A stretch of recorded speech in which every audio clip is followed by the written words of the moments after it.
Bienvenidos a Bonita Radio. Esto no es un cuento, esta es la verdad.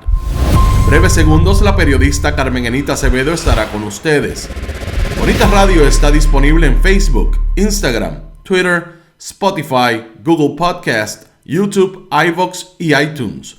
Agradecemos a nuestros auspiciadores: Buen Vecino Café en Bayamón, Arcoop, Cooperativa Abraham Rosa, Vega Coop, de tu lado siempre, Cooperativa Seno Gandía, Solidez y Futuro, Juana Díaz Coop, somos parte de ti. Nuestras transmisiones son viables también gracias al apoyo de ustedes. Pueden enviar sus donativos accediendo a bonitaradio.net. Allí podrán realizar su aportación a través de PayPal o tarjetas de crédito. También pueden realizar su donativo por ATH Móvil Negocios a la Fundación Periodismo 21. O pueden enviar un cheque o giro postal a PMB número 284, P.O. Box 194000, San Juan, Puerto Rico 00919-4000. Bonita Radio, esto no es un cuento, esta es la verdad. Con ustedes, la periodista Carmen Enita Acevedo, en directo desde el estudio Roberto el Indio Acevedo.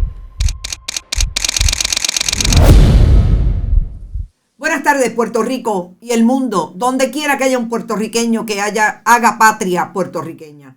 Soy Carmen Enita Acevedo y a las 5:02 de la tarde, Bonita Radio se enciende para conversar con ustedes sobre ustedes y de lo que ustedes tienen derecho a saber.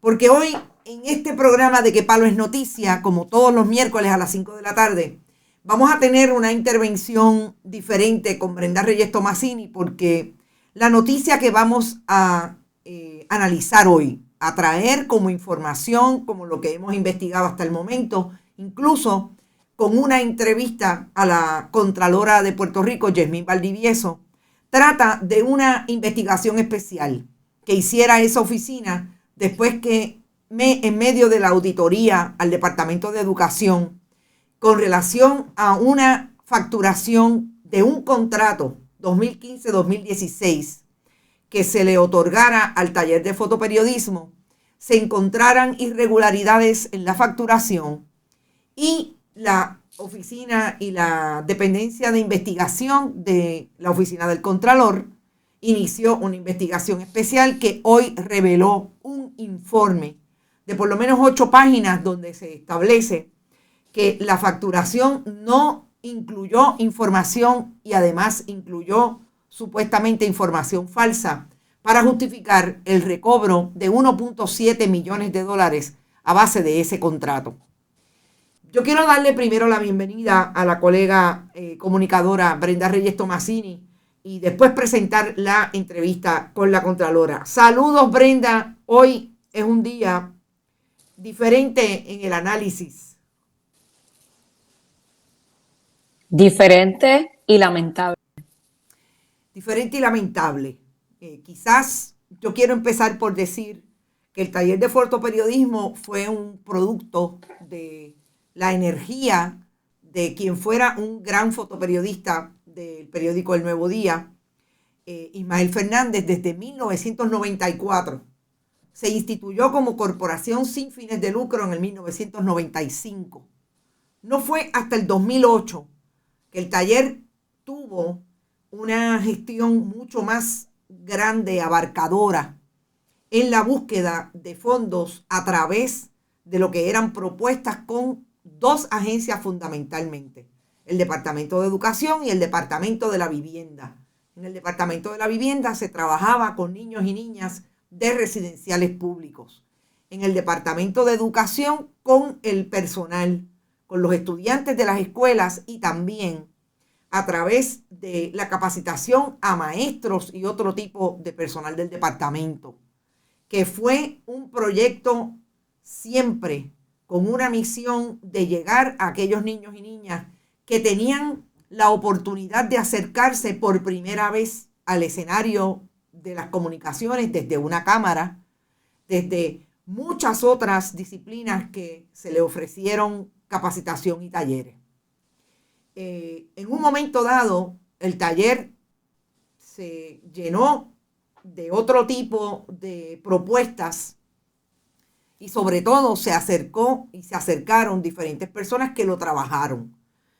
De lo que vamos a hablar acá en ese caso específico es de una propuesta que se atendió ya en el 2015-2016 desde el taller de fotoperiodismo para atender supuestamente talleres en lo que se iba a impactar niños y niñas de diferentes escuelas, incluidas escuelas del sur del país.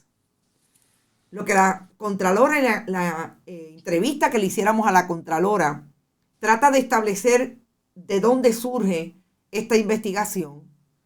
Y yo quisiera que pusiéramos mucho hincapié en las contestaciones o no contestaciones de la Contralora. Sabemos que esto es una investigación que acaba de ser referida en septiembre del 2021 a dos autoridades importantes en ese camino hacia establecer quién tiene o no tiene responsabilidad legal, como ha dicho la Contralora, que se constituyen o por lo menos se pueden constituir hasta dos delitos graves, uno apropiación ilegal y otro relacionada con la falsedad ideológica.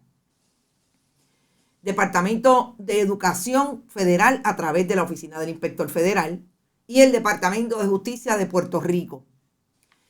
Poner hincapié en las contestaciones de la Contralora sobre cómo llega y sobre todo con qué problemas se confrontó ese grupo de investigadores en la oficina de la Contralora desde una investigación especial, importante. Esto no es un informe de auditoría. ¿Y por qué lo digo? Porque ese es el trabajo de los auditores y las auditoras de la oficina de la Contralora. Pero esta investigación surge porque hubo una querella, un referido, que alguien levantó la voz de alerta y fueron los auditores los que determinaron que en efecto en esa facturación a través de ese contrato con el Departamento de Educación había algo que tenía que indagarse más profundamente. Vamos a la entrevista y después venimos al análisis con la compañera Brenda Reyes Tomasini.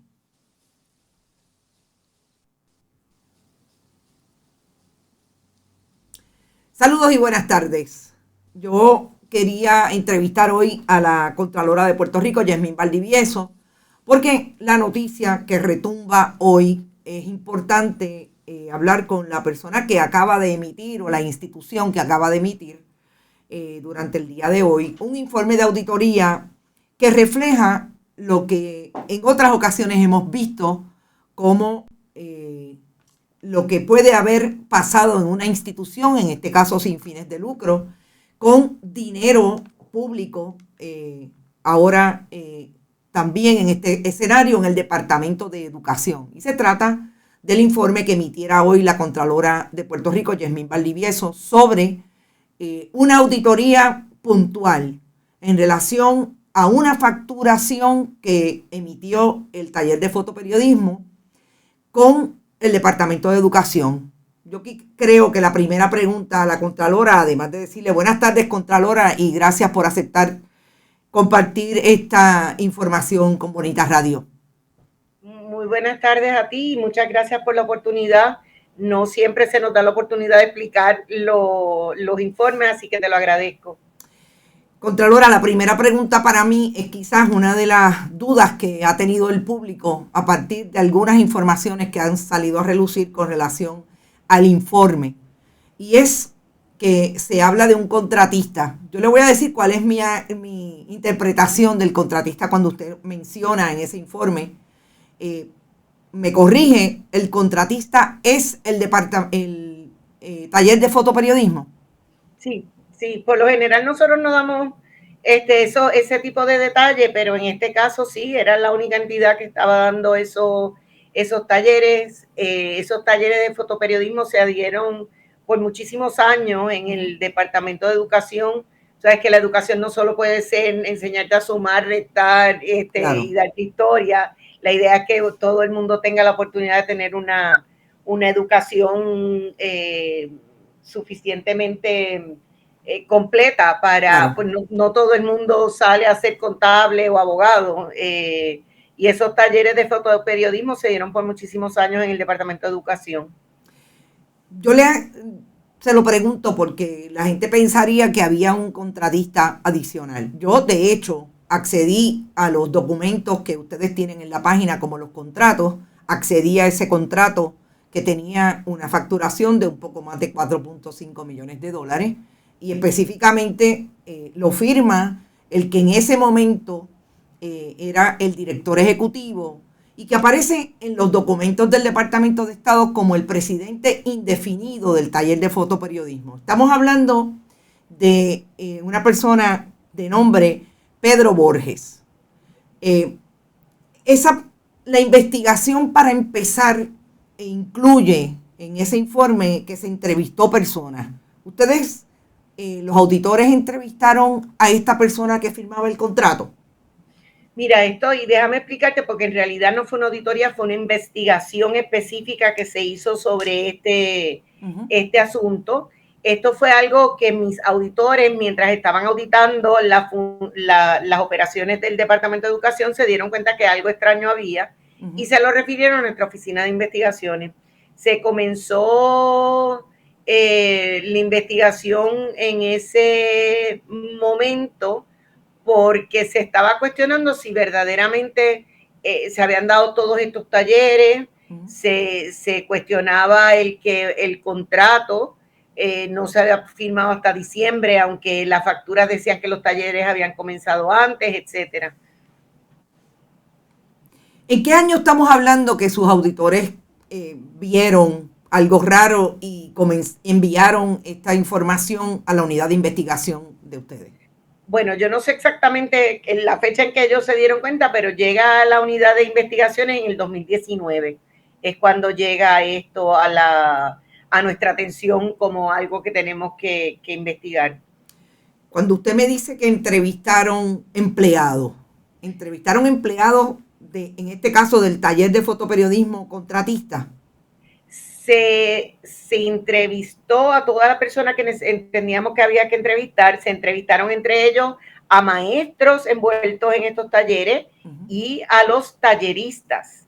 No necesariamente al grupo completo, pero se fue a ciertos talleristas que por ahí es que nos dimos cuenta y ellos mismos confirmaron de que había facturación para talleres que supuestamente se habían ofrecido en fecha, donde las personas que supuestamente habían ofrecido el taller nos dijeron, no, pero es que ese día yo no ofrecí ningún taller, no, pero es que ese día yo no trabajé.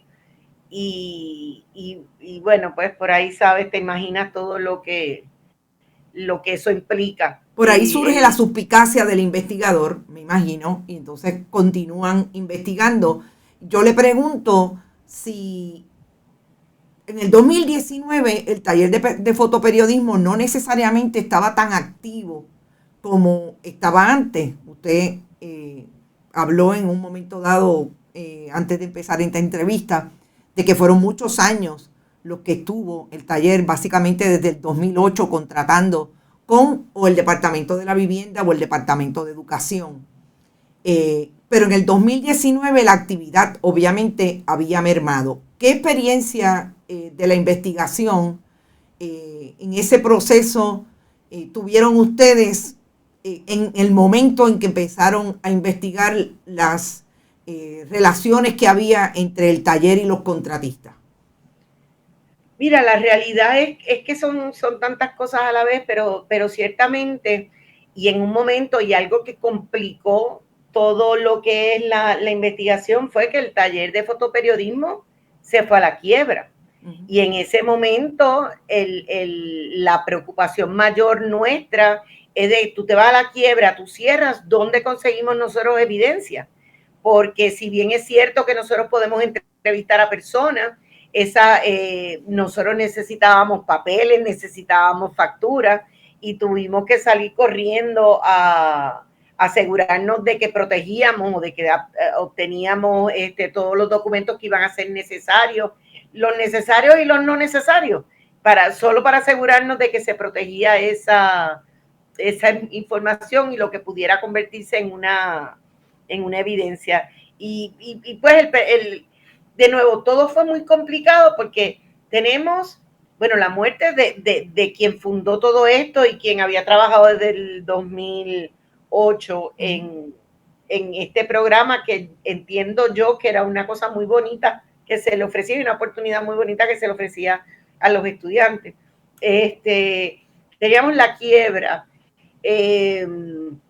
teníamos el problema de los terremotos, porque estábamos hablando también de ciertos talleres que supuestamente se habían dado en el suroeste de la isla, que tú sabes que fueron afectados por los terremotos. Después que si llega la pandemia, después de que, o sea, hubo que sentarse en un momento, hubo que sentarse y decir, ok, esta es la información que tengo, no he podido o logrado conseguir toda la información completa, pero déjame ver si tengo suficiente como para poder hacer un referido, como para poder llegar a una conclusión. O sea, que aparte de que las investigaciones son complicadas, hubo muchas cosas que hicieron de la investigación una más complicada de lo que debió haber sido. Usted habla de declaraciones juradas. ¿Cuántas declaraciones juradas se tomaron? Pues mira, ahora mismo no te puedo decir ese detalle, pero a todo el mundo que pudimos conseguir, lo conseguimos, y de ahí de nuevo que te digo que ellos mismos cuestionaban hasta las fechas de los talleres, de que que ellos no habían ofrecido los talleres que decían se había ofrecido, y esto en casos donde teníamos la evidencia, porque uno de los problemas que tuvimos, y fue hasta en el Departamento de Educación, no solo en el taller, se supone que en general cuando tú envías una factura a un departamento, tú no puedes enviar una factura que diga por servicio rendido $10,000. Eso no claro. Funciona así. Cuando estamos hablando de fondos públicos, tenemos que ser lo más formales posible. Y de repente no pudimos se supone que si se dieron talleres, en esa facturación se anejara la evidencia de quiénes fueron a esos talleres, quiénes participaron, quiénes dieron esos talleres, y la realidad es que ni en el mismo Departamento de Educación nosotros pudimos encontrar esa información.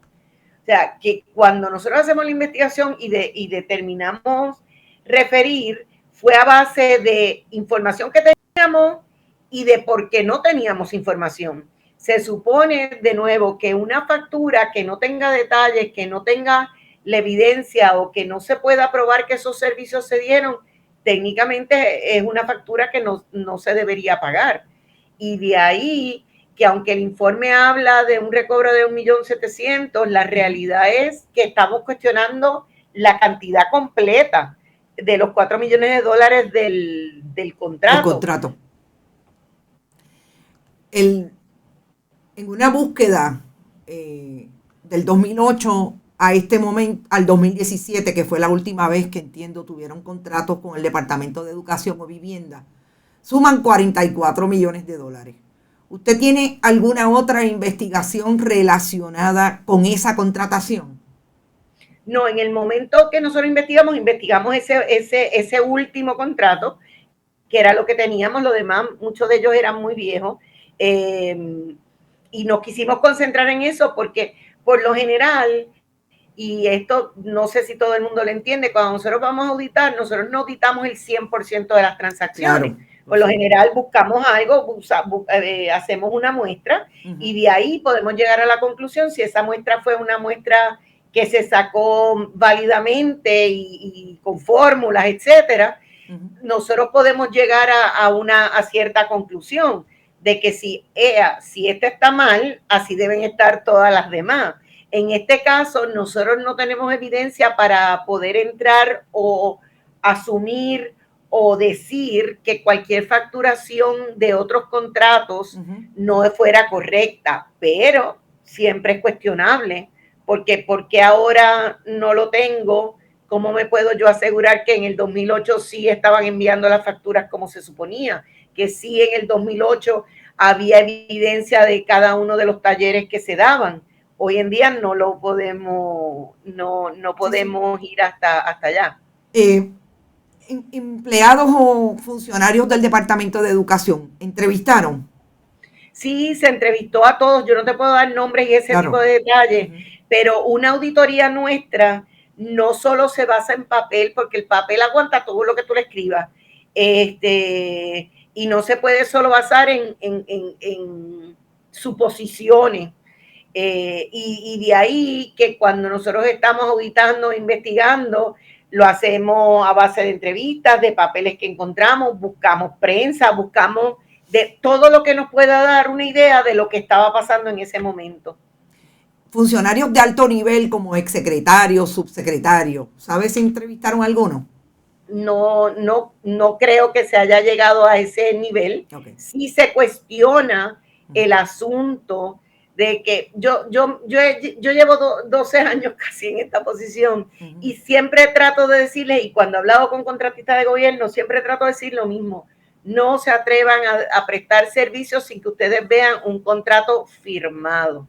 En este caso, yo no sé si los talleres se siguieron dando por esta misma cuestión de que llevaban tantos años dándose estos talleres, que yo no sé si el taller de fotoperiodismo se dio cuenta que ellos estuvieron ofreciendo talleres para un contrato que no estaba firmado, o si fue a propósito que los dieron y pues el contrato se firma después. Esta es una práctica no solo ilegal dentro de nuestra jurisprudencia y de nuestro esquema gubernamental, pero el tú cualquier servicio que se presta antes de tú firmar un contrato, se supone que tú no lo puedas ni pagar. De nuevo, si se sabía o no se sabía, eso va a ser bien difícil de probar, pero ciertamente el Departamento de Educación, y aunque los cheques quien los paga es, bendito, el Departamento de Hacienda es el que imprime los cheques y los envía.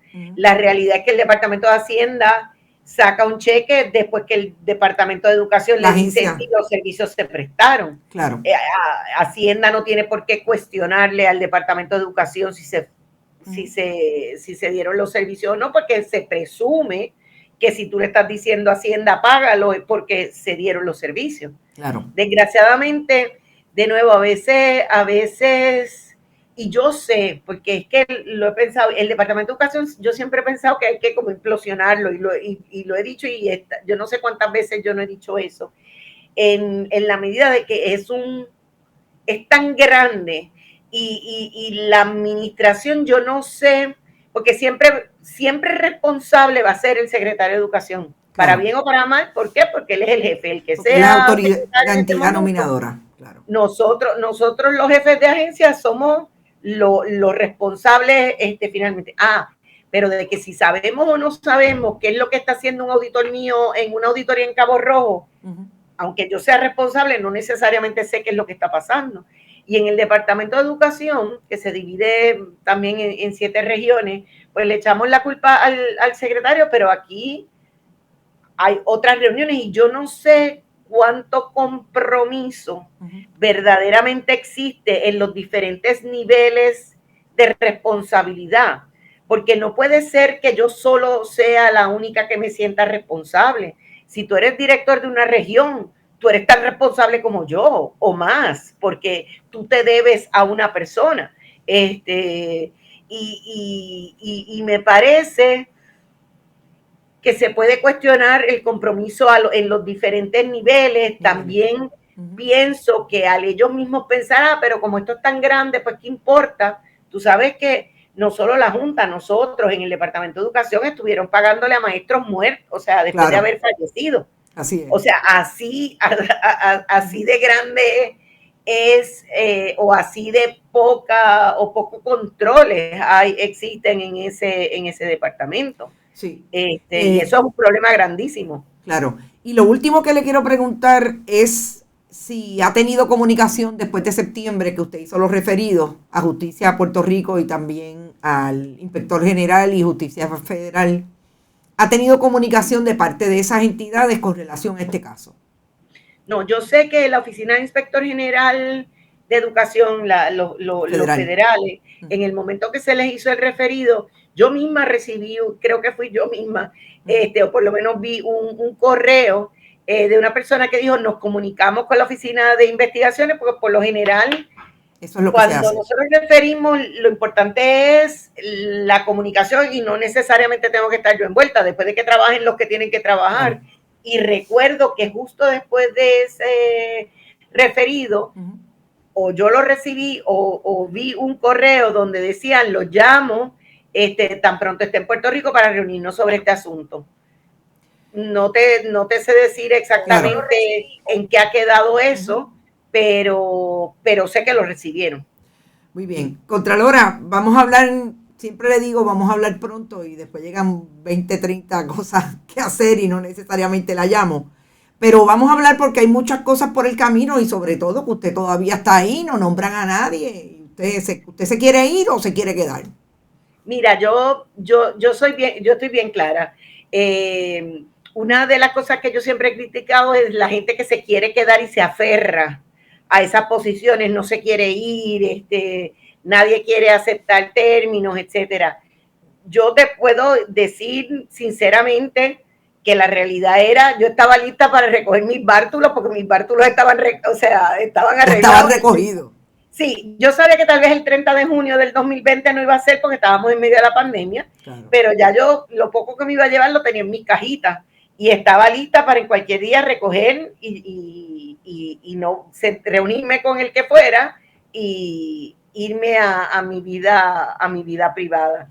Ciertamente, mientras yo tenga la responsabilidad, yo voy a seguir siendo la Contralora, voy a seguir trabajando con el mismo ímpetu, con la misma rabieta que tenía y me daba en los primeros 10 años. Yo entiendo que pues la Constitución lo dice, que me quedo hasta que el próximo sea nominado. Confirmado. Ciertamente ya han habido 3 personas. 3 intentos. Nominadas, 3.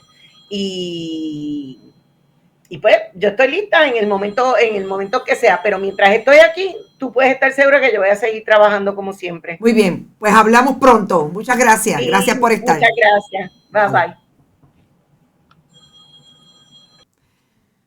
Bueno, yo creo que de la entrevista que le hiciéramos a la Contralora por un tema que nos ha mantenido ocupadas durante todo el día y que yo preferí solamente hablar de este tema con Brenda Reyes Tomasini para que ella me dé su parte y su análisis de este caso. Yo voy a empezar por dar algunos datos que la Contralora no dio que me parece que son importantes. La Contralora dijo que una de las limitaciones que había tenido su investigación había tenido que ver con el hecho de que el taller de fotoperiodismo perdió a su fundador, en efecto murió en el 2016, y en el 2019, cuando empiezan a investigar, la oficina del Contralor estaba investigando ese asunto particular de esa facturación alrededor de ese contrato y el taller de fotoperiodismo radicó una quiebra. Yo tengo que decir que esa quiebra fue en marzo del 2019, temprano en el 2019, y fue una quiebra relacionada. Realmente la petición fue el 10 de enero del 2019, bien temprano. En marzo fue que se enteraron algunos medios de comunicación y así lo hicieron público.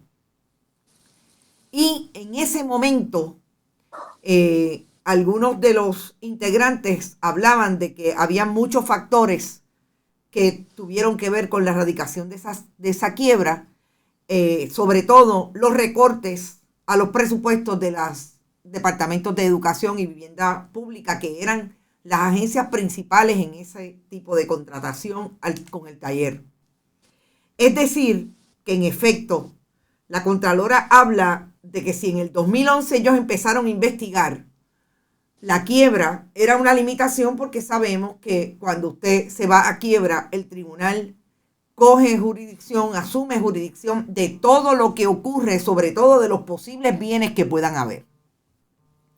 Y eso definitivamente es importante. También es importante establecer que del 2008 al 2017, 16-17, el taller de fotoperiodismo tuvo $44 millones en contratos con el gobierno de Puerto Rico. Atravesado 2008-2017, diferentes administraciones, unas más y unas menos, pero todas las administraciones de gobierno, incluido el Departamento del Trabajo, a través de lo que se conoce como la subvención de salarios, los fondos WIA, también le daban dinero al taller de fotoperiodismo. Y sí, uno de ustedes preguntó en medio de la entrevista con la Contralora si en efecto eran fondos federales. Sí, son todos fondos federales. Son propuestas que se pagan con fondos federales, estando en el Departamento de la Vivienda, el Departamento del Trabajo y el Departamento de Educación. Y lo otro que me parece importante recalcar, sí, en efecto, Peregrina Marien, $44 millones del 2008 al 2017. Por lo menos eso es lo que lista la Oficina de la Contralora en su registro de contratos. Que hay una información también importante y tiene que ver con el hecho de que la Oficina del Inspector General, a la que se le refiere esta investigación, contestó que tan pronto estuvieran disponibles iban a atender esta investigación con la Oficina del Contralor y Contralora, porque definitivamente fueron ellos los que investigaron. Cuando iniciamos este programa, Brenda comentó que era lamentable lo que íbamos a escuchar. Obviamente ya nosotras hemos hecho la asignación, hemos buscado información, por eso la información adicional que le estamos dando de lo que entendemos pasó con ese contrato, por lo menos esos hallazgos. Importante establecer, la Constitución de Puerto Rico prohíbe que el gobierno de Puerto Rico desembolse dinero de servicios que no han sido prestados. Esto no puede ser retroactivo, tiene que ser prospectivo. Usted firma y sigue por ahí para abajo trabajando. No puede ser al revés. La Constitución de Puerto Rico, por un lado. Y por otro lado, este comentario que la Contralora hace sobre los diferentes niveles en el Departamento de Educación. Y hay un dato, y aquí quiero que vayamos a la última página de este contrato. Es importante establecer este dato porque no es el primer contrato que estoy viendo que esto ocurre. Los jefes de agencia hace mucho tiempo, sobre todo en el Departamento de Educación, que sabemos que tenemos a 2 convictos secretarios en el Departamento de Educación bajo la administración, una de Ricardo Rosselló Nevares, la última, gobernador renunciante, Julia Kelleher, y antes Pedro Rosselló González, padre e hijo, Víctor Fajardo. En la última página de ese contrato establece, al final, Verónica, establece lo que es bien importante que conozcamos de este tipo de contratación, porque no es la primera vez que lo veo y no es la primera vez que lo discutimos. Rafael Román Meléndez fue el secretario en aquel momento, diciembre del 2015, que firmó este contrato.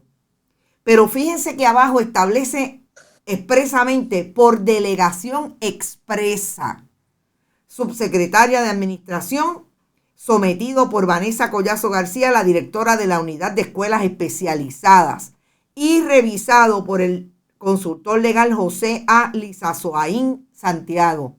Esto es importante, ¿saben por qué? Porque esto es lo que le podría dar alguna posibilidad de contestación al secretario. Yo lo delegué en fulano y en fulana.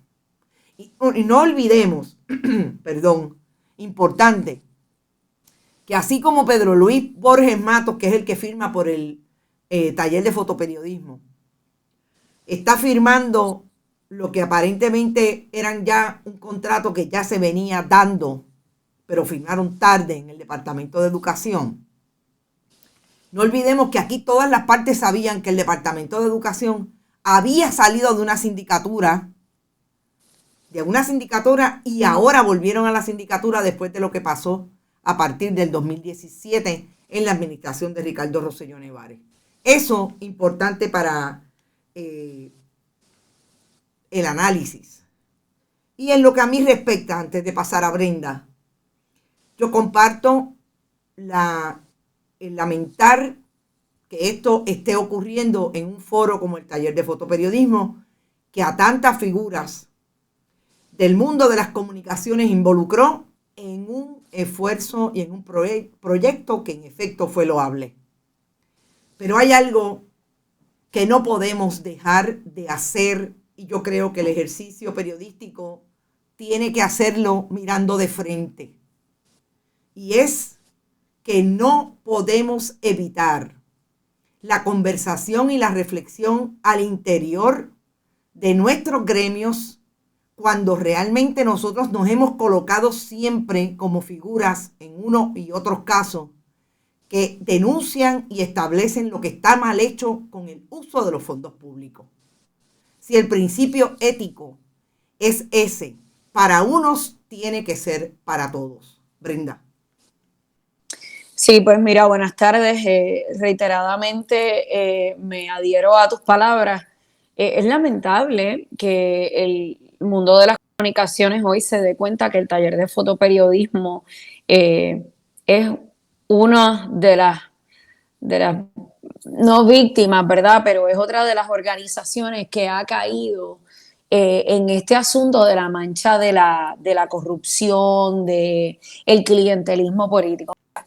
El taller de fotoperiodismo fue un proyecto muy bonito, organizado por un gran periodista, fotoperiodista, y tenía un norte espectacular porque era acercar a ese estudiante que no tenía la oportunidad de ir a la escuela a tomar un curso de redacción, a tomarlo.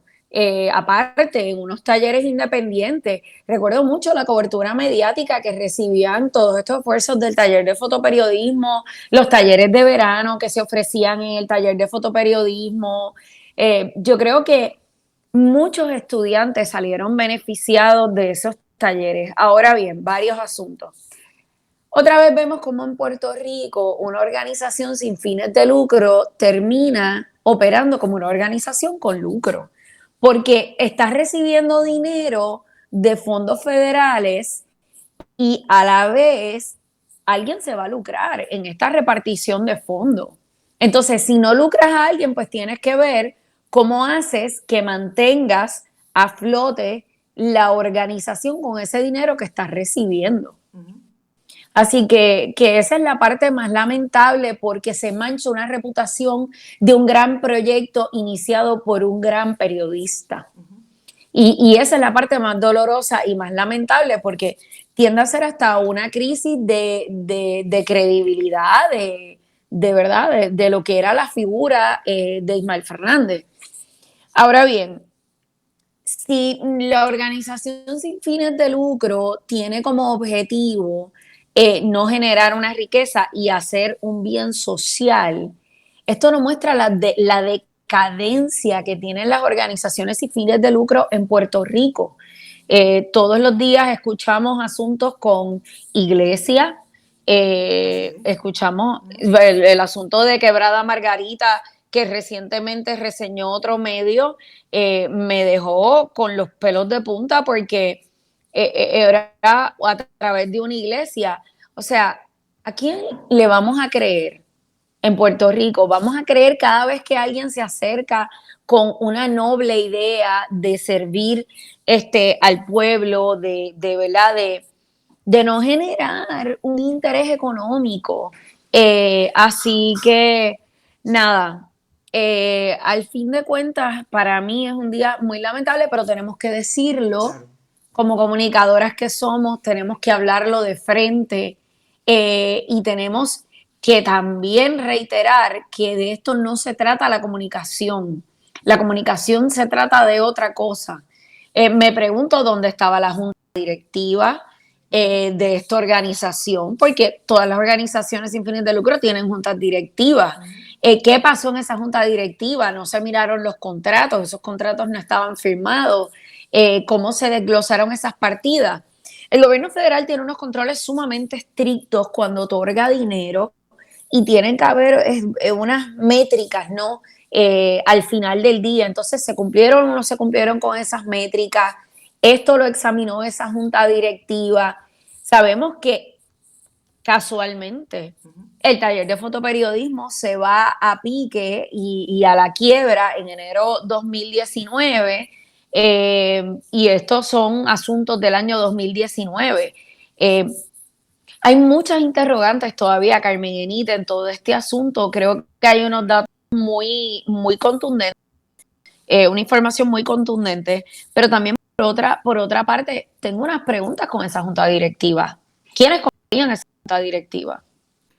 Mira, yo quiero decir con relación a tu comentario, las responsabilidades de la Junta son fiduciarias y yo creo que toda persona que Claro. entre en una Junta tiene que saber que eso es así. Eso por un lado, me parece que también el control del Departamento de Educación es cero, es ninguno. Tú lo sabes, yo lo sé porque he contratado con gobierno, que el trabajo del auditor o la persona que te contrata y te firma la factura es de ir y mirar, y si no estás satisfecho, aquí está y no entiendo. O sea, por lo menos en donde yo he trabajado por contrato en gobierno ha sido así.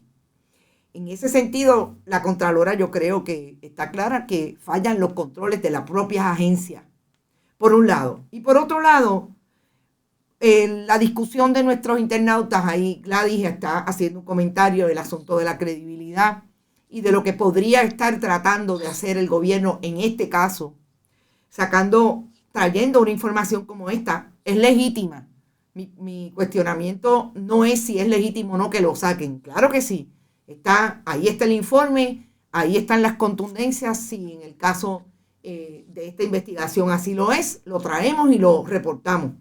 Ahora, que no entienda el gobierno de Puerto Rico que va a hacer lo que hizo el gobernador Pedro Pierluisi cuando le arrestaron a dos alcaldes importantes del Partido Nuevo Progresista, que trató de normalizar el asunto de la corrupción, pasando de alguna manera a que eso pues lo hace todo el mundo. No. Yo creo, y yo como periodista y como responsable de este proyecto, y responsable también de lo que es establecer desde el principio ético lo que es la utilización buena o mala de los fondos públicos, tengo que decir que esto es un caso, gobernador, gobierno de Puerto Rico. No, aquí no hay una normalización de niveles de corrupción de unos y otros. Vamos a ver en los casos en sus méritos.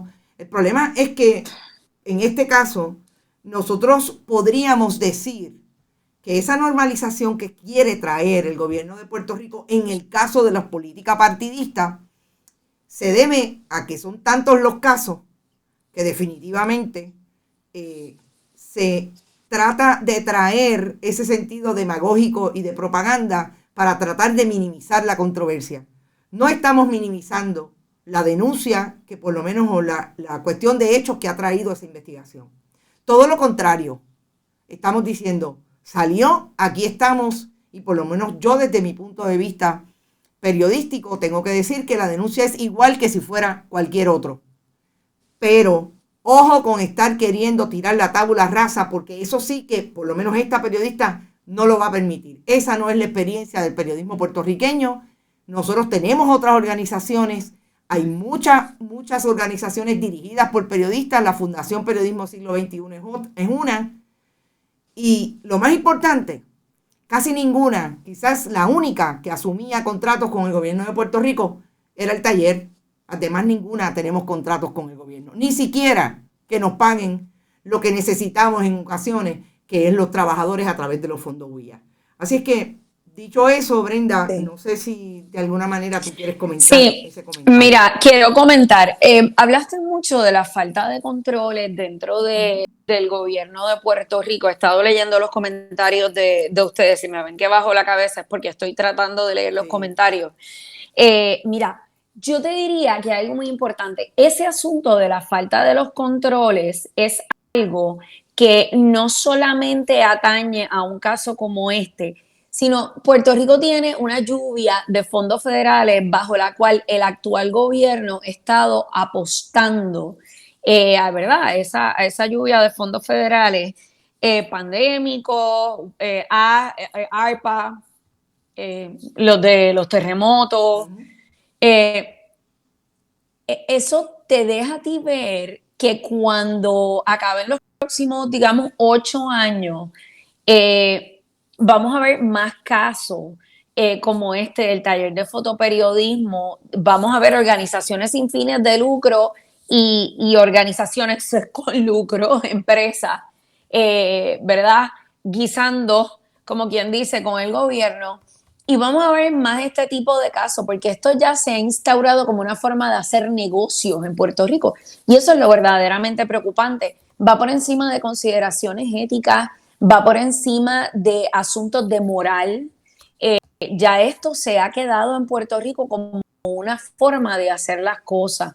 Entonces, yo entiendo que el gobernador debería mirar esto como un ejemplo para instaurar mejores controles dentro de las agencias. Carmen, y esto es harto conocido dentro del gobierno de Puerto Rico, tanto para los municipios como para las agencias de gobierno. En mi experiencia ha sido el mundo académico quien mejores controles institucionales tiene a la hora de manejar las propuestas federales y la otorgación de fondos. Así que yo diría que el gobernador tiene aquí la puerta abierta para mejorar. Este gobierno tiene una puerta abierta para mejorar para que este tipo de situación no se siga repitiendo a través de todo el país y que siga pasando año tras año.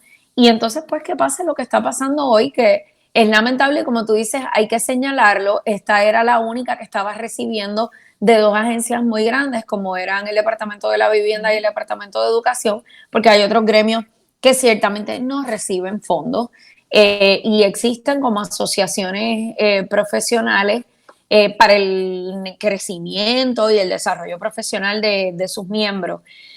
Pero es muy lamentable, realmente la palabra es lamentable. Bueno, Brenda, nosotros nos vamos un poco más temprano hoy, pero realmente son 10 minutos. No sé si quieras comentar algo. Yo sí te voy a dejar comentando algo que es importante y es una imagen que nos enviaste que tiene que ver con el gobernador renunciante, Ricardo Rosselló Nevares, y una, no voy a decir aparición porque lo que aparecen son los fantasmas. Ojo, no estoy diciendo que él es un fantasma, pero una presencia que va a tener en una actividad de estadistas en Bayamón.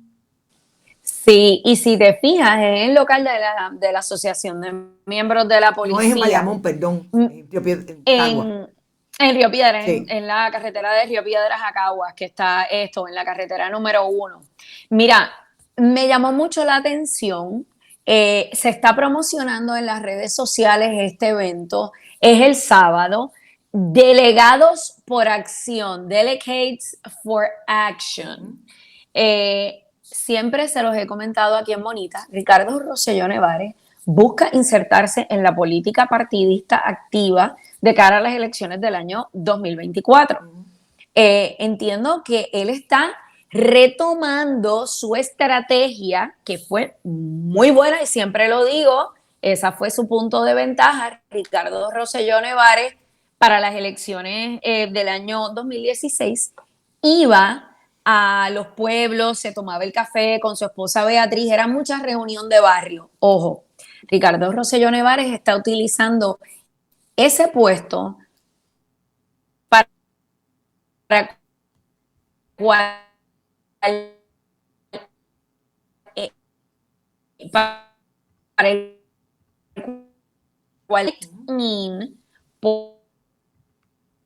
universal nuestro.